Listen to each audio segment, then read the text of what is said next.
Assalamualaikum.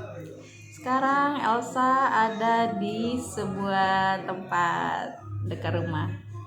Di luar rumah ya, intinya di luar rumah.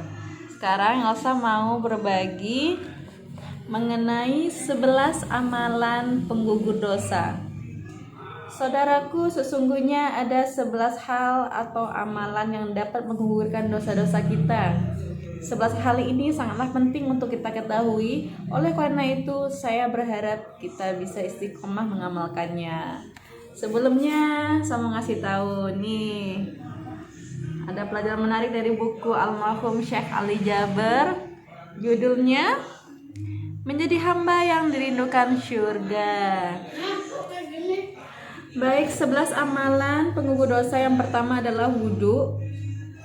Rasulullah Shallallahu Alaihi Wasallam bersabda dari Utsman bin Affan, ia berkata, Rasulullah Shallallahu Alaihi Wasallam bersabda, siapa yang berwudu lalu membaguskan wudunya, niscaya kesalahan-kesalahannya keluar dari tubuhnya hingga keluar dari bawah kuku-kukunya. Hadis riwayat Muslim.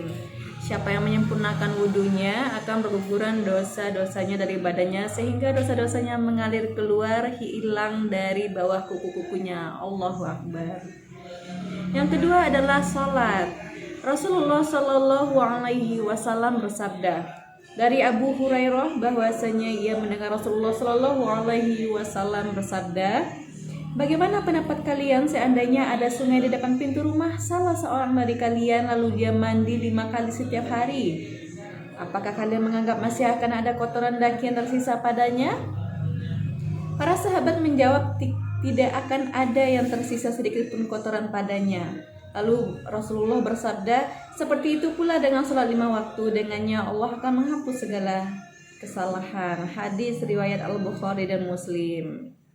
Kemudian amalan penggugur dosa yang ketiga dan keempat adalah berjalan menuju masjid untuk sholat serta bersiap menunggu sholat sebelum masuk waktunya azan.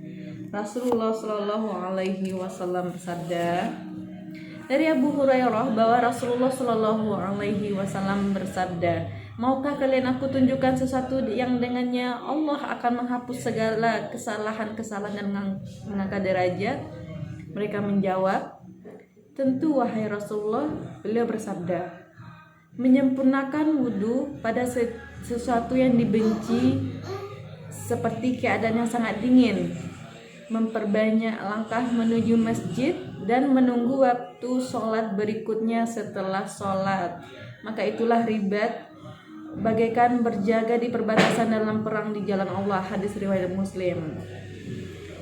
Amalan yang kelima adalah puasa. Hal ini sebagaimana sabda Rasulullah Shallallahu Alaihi Wasallam bersabda dari Abu Hurairah, ia berkata Rasulullah Shallallahu Alaihi Wasallam bersabda, siapa yang berpuasa pada bulan Ramadan dan dengan dasar iman dan mengharap pahala dan ampunan, maka akan dihapuskan dosa-dosanya yang telah lalu.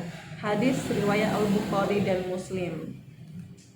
Dari hadis yang lain dijelaskan pula dari Abu Qatadah Al-Ansyari radhiyallahu anhu bahwa Rasulullah Shallallahu Alaihi Wasallam pernah ditanya mengenai puasa pada hari Arafah. Maka beliau menjawab, puasa itu akan menghapus dosa-dosa 1 tahun yang lalu dan akan datang. Kemudian beliau ditanya tentang puasa pada hari Asyura. Maka beliau menjawab, ia akan menghapus dosa-dosa sepanjang tahun yang telah berlalu. Hadis riwayat Muslim. Kemudian yang keenam amalannya adalah qiyam Ramadan. Dalam sebuah hadis dijelaskan dari Abu Hurairah bahwasanya Rasulullah Shallallahu Alaihi Wasallam bersabda, siapa yang menunaikan sholat pada malam bulan Ramadan dengan penuh keimanan dan mengharap pahala dari Allah, maka dosa-dosanya yang telah lalu akan diampuni. Hadis riwayat Al-Bukhari dan Muslim. Kemudian yang ketujuh adalah umroh. Rasulullah Shallallahu Alaihi Wasallam bersabda dari Abu Hurairah bahwasanya Rasulullah Shallallahu Alaihi Wasallam bersabda, umroh yang satu ke umroh yang lain adalah menghapus dosa di antara keduanya. dan tidak ada ganjaran bagi ibadah haji yang makbrur kecuali surga. Masya Allah. Hadis riwayat Al-Bukhari dan Muslim. Kemudian amalan yang ke-8 adalah haji. Rasulullah Shallallahu Alaihi Wasallam bersabda dari Abu Hurairah radhiyallahu anhu, ia berkata bahwasanya Rasulullah Shallallahu Alaihi Wasallam bersabda, barang siapa yang menunaikan haji di Baitul ini, kemudian tidak berkata-kata kotor dan tidak berbuat fasik, maka dia kembali keadaannya seperti saat dilahirkan oleh ibunya. Hadis riwayat Al-Bukhari dan Muslim. Kemudian amalan yang ke-9 adalah bersedekah. Rasulullah Shallallahu Alaihi Wasallam bersabda dari Ka'ab bin Ujrah, ia berkata Rasulullah Shallallahu Alaihi Wasallam bersabda kepadaku, dan sedekah dapat menghapuskan dosa sebagaimana air memadamkan api. Hadis riwayat At-Tirmizi.